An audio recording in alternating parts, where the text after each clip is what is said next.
Hey, I'm Blair Best. It's Wednesday here on The Story, and tonight, one Portland City Councilor is trying to make it so landlords of detention facilities have to pay a fee if they negatively impact the surrounding neighborhood. Any such facilities come to mind? Plus, Portland police arrest 3 squatters at a home in Northeast, accused of stealing copper wire. It's a crime that's become all too common. How detectives piece this case together. But first, it's a weather impact alert day. What's on deck for tonight and later this week? We begin with a first look at your forecast. So Chief Meteorologist Matt Sofino joins us now with conditions out there right now. Hey Blair, thanks very much. Yes, you know what? The showers are really beginning to break up. In fact, see that? That's the light of the moon. As you recall from last night, Blair, it is the full super beaver moon in the month of November. And while we're not getting a full-on look at it, at least we're, it's playing peekaboo with the clouds and we're getting a little bit of moonlight breaking on through. The rain has stopped in Portland right now. The winds have backed off. Still pretty warm at 56 degrees. However, when we look at Doppler radar, you'll see there's still plenty of wet weather out there. So we'll keep the weather impact alert going for about another half hour. So 7 o'clock tonight, showers. The chance of thunderstorms have pretty much ended for the inland valleys. But you do want to watch out for downpours. That could still happen tonight and during the day tomorrow. But here's the current radar. And we've got rain edging into the downtown area right now, crossing the West Hills from Washington County. So again, it may be dry where you are at the moment, but there's plenty of wet weather for the rest of tonight. We zoom out, lots of green on the map here, but we're not seeing the thunderstorms that we saw earlier in the day along the coast and some even moving inland just a little bit. So things are beginning to improve. The winds are dying down too. Look at these wind gusts we had today. Gusts of 68 at Garibaldi, 56 miles an hour at Pacific City, and Portland topped out at 35. So yes, while it's going to remain a little bit showery for the next couple of days, the worst weather of the week is behind us. And I've actually got quite the dry spell in the forecast. We'll have that for you later, Blair. Okay, Matt, thanks so much. We'll see you in just a few minutes. Well, meanwhile, king tides are hitting the Oregon coast. They normally happen a couple of times a year from now through January. This occurs when the moon is at its closest point to Earth and the Earth at its closest point to the sun. Now that creates the highest gravitational pull on the tides, creating dangerous conditions. It's not so much the surf that we're worried about on the outside. It's that when we get the big surf or the swell that's coupled with the king tides, those sneaker waves will surge all the way up. Cannon Beach Fire and Rescue saved 2 surfers on Indian Beach who got caught in the strong waves yesterday. Thankfully, they were okay. And there will be more lifeguards out in Cannon Beach over the next couple of days.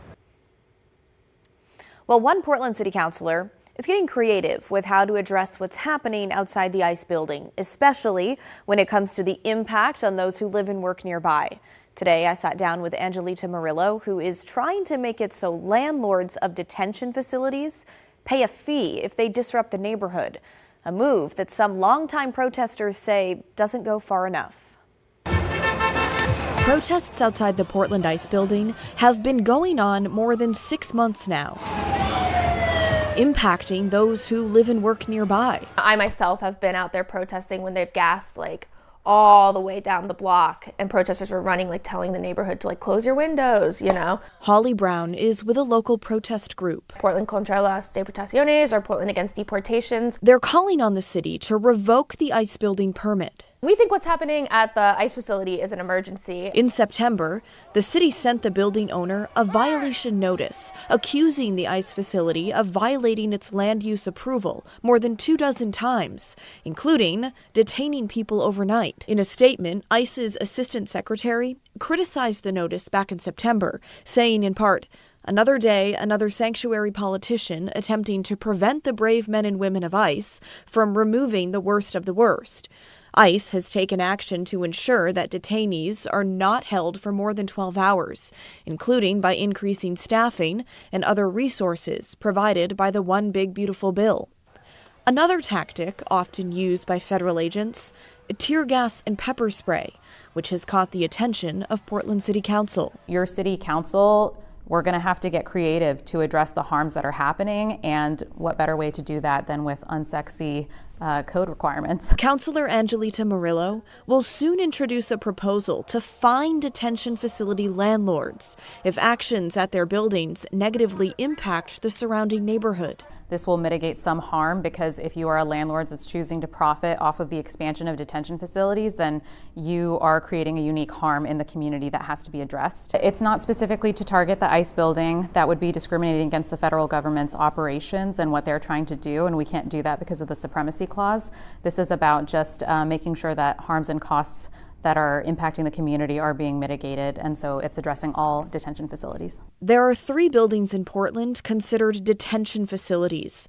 Under this proposed ordinance, the city would determine their impact on the neighborhood to come up with an annual fee. Now, that fee would only apply to new contracts between landlords and detention facility operators. If they are going to be abusing their power and making sure that they are using as much tear gas as possible and that's impacting people, then their fee is going to be higher. That money would go toward cleanup efforts, police overtime, even helping residents and businesses relocate, costs that typically fall on taxpayers. We want to make sure that Portlanders and taxpayers are not having to pay for the costs and sins of these property owners that are doing this harm in our communities.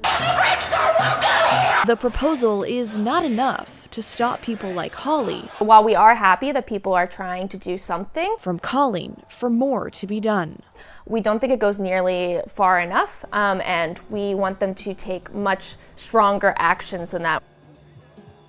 Okay, if Councilor Morillo's ordinance passes, again, it would only apply to new contracts between private property owners and those operating the detention facility, not existing contracts. We've reached out to the city on when the ICE building could potentially be impacted by this, like if they renew their lease or something like that, and we have not heard back yet. Councilor Morillo was very careful not to say this ordinance would target the ICE building, but rather apply to all detention facilities in city limits, like jails. I think it's safe to say no other detention facilities in the city have caused the type of neighborhood impact like what we've seen at the ICE building in recent months. Councilor Morillo was going to introduce this proposal at City Council today, but session was canceled due to some city workers being on strike. So she's expecting to introduce this during the next council meeting a week from today. Okay, and by the way, when it comes to the city issuing a land use violation to ICE back in September, we're told that case is under review, and there's no deadline for when the city will make a decision. But we want to hear from you. What do you think about Councilor Morillo's proposal to fine landlords for what happens at their detention facilities?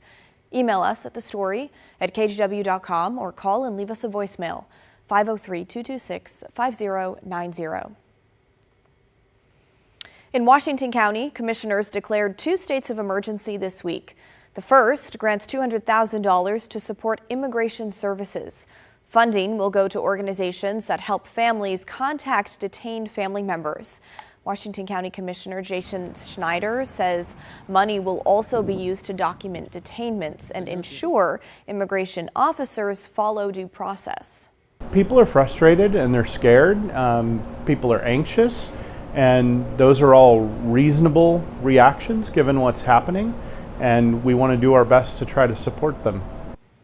Washington County also allocated $250,000 from its reserves to boost up local food banks. The money will allow pantries and food banks to add more food as demand surges while people wait for reduced SNAP benefits to be loaded onto their EBT cards. Still no timeline for when that could happen. And Clackamas County authorized $100,000 last week to provide food to people in need. And tomorrow, the Multnomah County Chair will introduce a proposal to send $100,000 from the county's emergency fund to go to local food banks. All right, now let's take a look at some of the latest results from last night's election. Several local jurisdictions updated results today at 5 o'clock, including here in Multnomah County, with just one issue on the ballot, and that's the Portland Parks levy. Advocates celebrating its passage today, with 55% of voters saying yes to the property tax hike to put more money towards parks.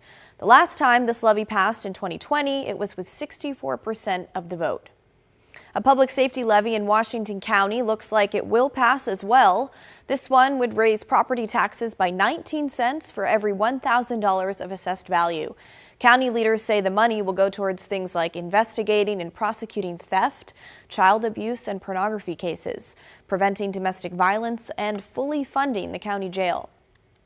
Okay, jumping across the Columbia to Vancouver now, where it looks like Proposition 5 will pass.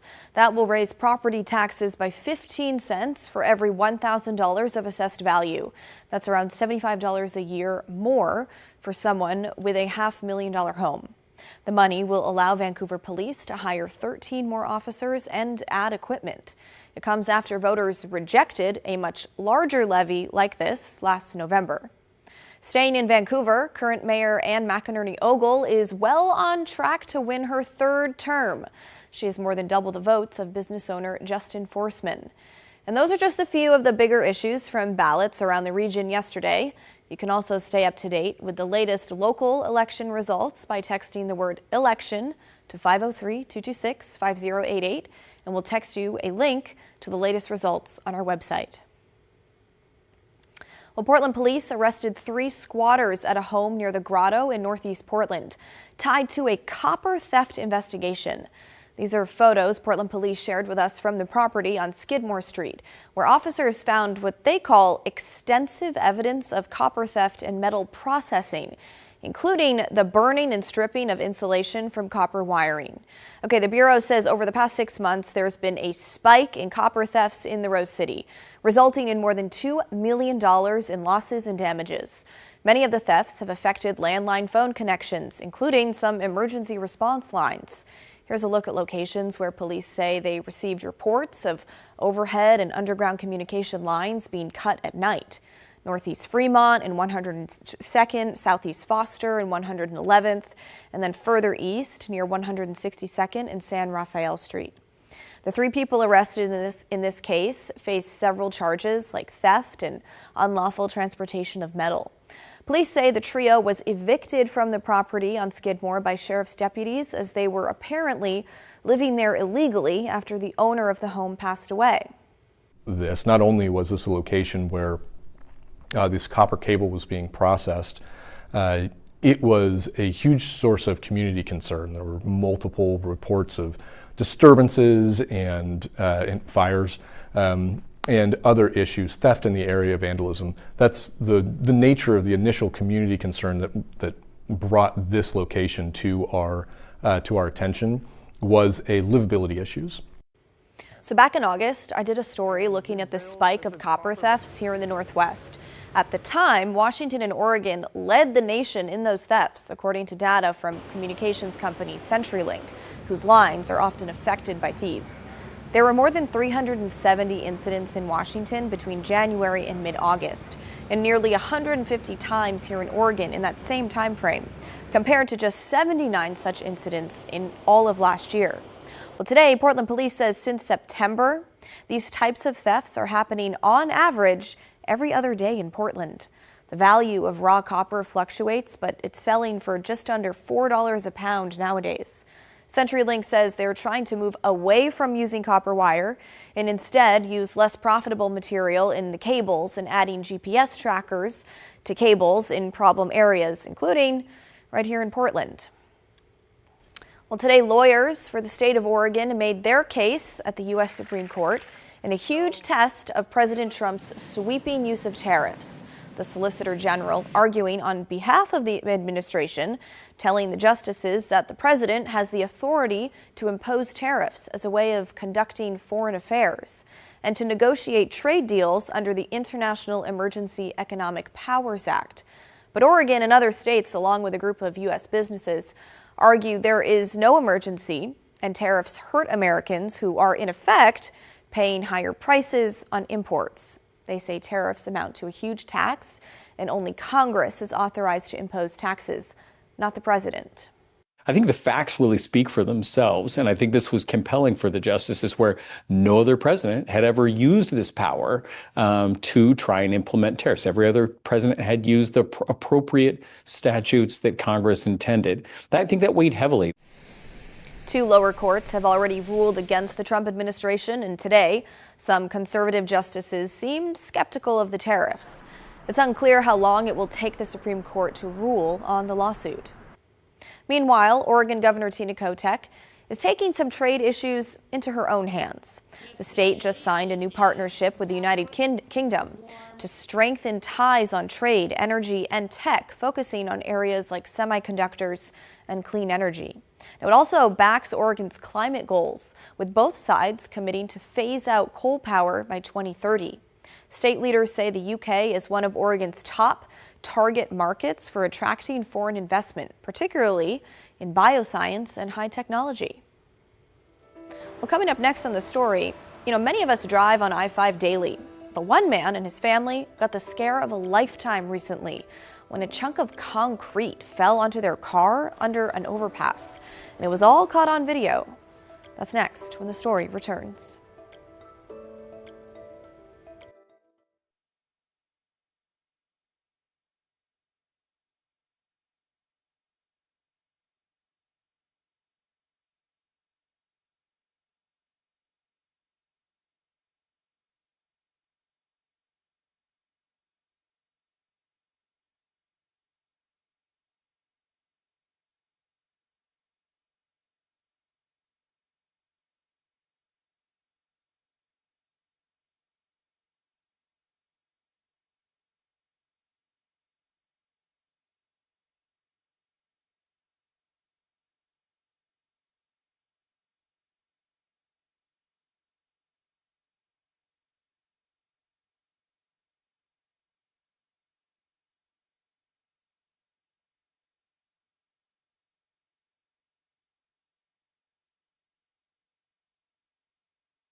Well, check this out.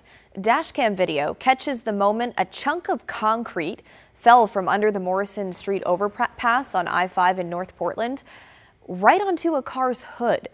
Devin Haskins brings us the driver's story and tells us what's being done to try and avoid this from happening again.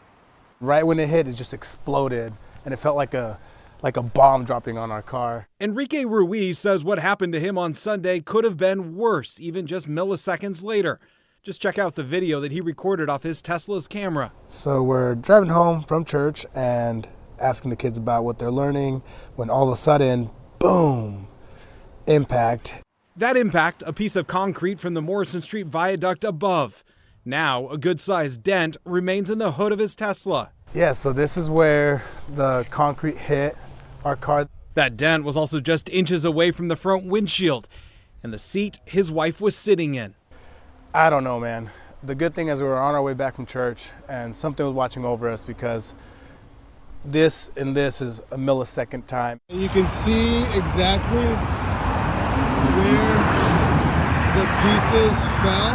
He went back to where his car was hit and found several of these concrete chunks on the freeway. He collected them, pieced them together to show the size of what fell off. So I picked up the pieces, not really thinking they would help, but sure enough, it looks exactly what fell on my car. Multnomah County says the chunks of concrete that fell came from the Morrison Street viaduct. You can see here a section is missing. I want the people to know that, hey, it might not be safe, and I want the city to make sure that it can be safe. But the county, which maintains the road, says it is safe to drive on, adding that what fell off was not structural, and they also believe it's a new occurrence. It's pretty bizarre to think about and process. Meanwhile, Ruiz is still trying to understand how of all the cars on the freeway that day, his was the one that was hit. Yeah, I mean, it's not that fun to go under bridges right now. It's just kind of like a weird feeling I get. The county says that maintenance crews will continue to inspect the bridge and remove any other loose sections. They say that work will happen overnight on Friday, November 7th.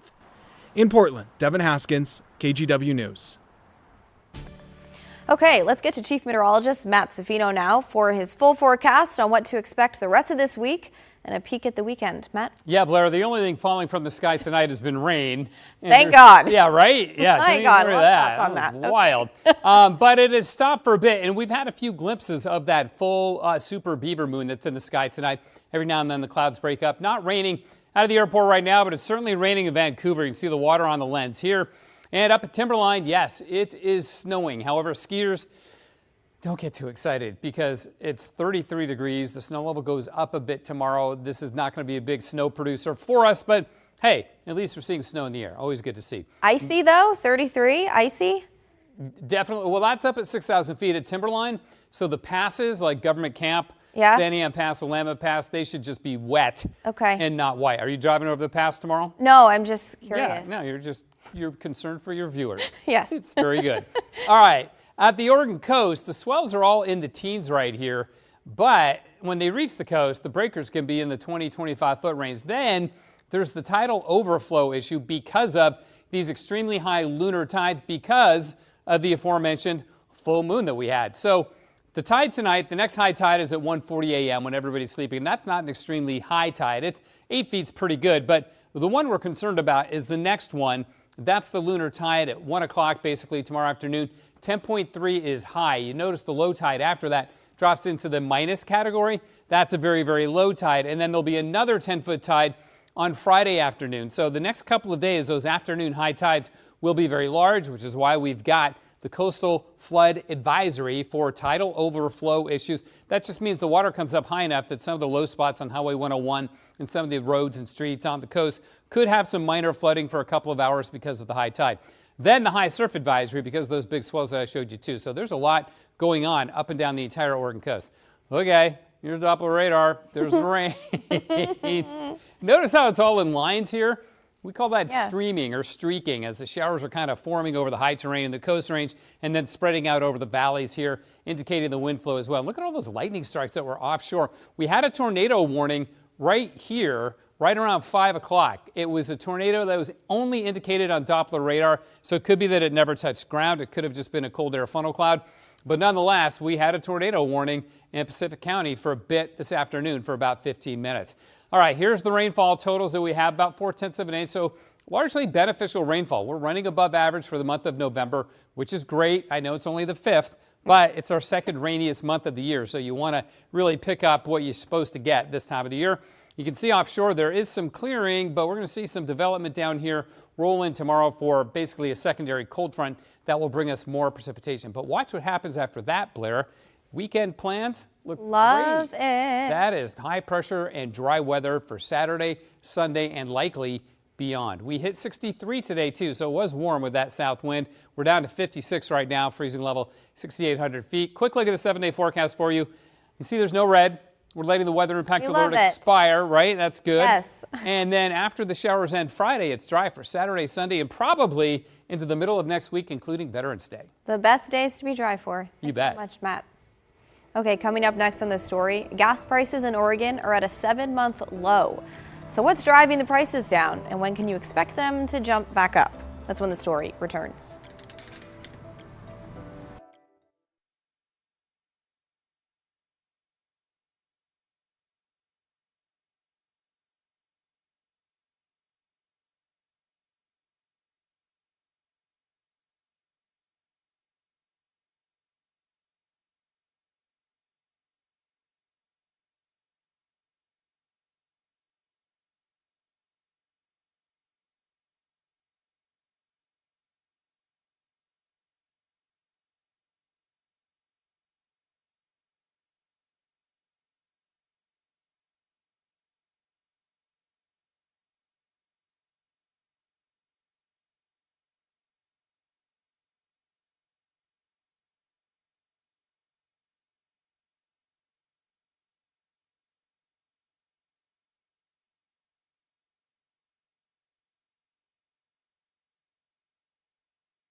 With cost of living ranking near the top of many people's biggest concerns right now, Oregonians are seeing a little relief at the pump.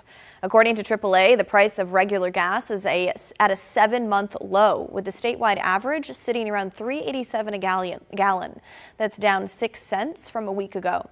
Washington, on the other hand, the average price per gallon sitting at $4.26, though that is down 5 cents from a week ago. Nationally, prices are holding steady for the most part, averaging $3.08. AAA says prices could continue to decline as we enter the winter months, with companies switching to winter blend gas. Now, winter blends are cheaper to produce, bringing prices down.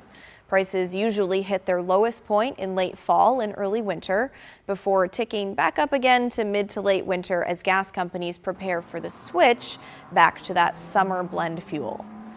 Okay, that's the end of our show, folks. Thanks so much for watching. The good stuff is coming your way next. And don't forget, everyone has a story to tell. If you ever miss an episode of The Story at 6:30, we re-air it at 8:30 and 10:30 on our TV app, KGW+, which you can download for free right now on Roku, Apple TV, and Fire TV.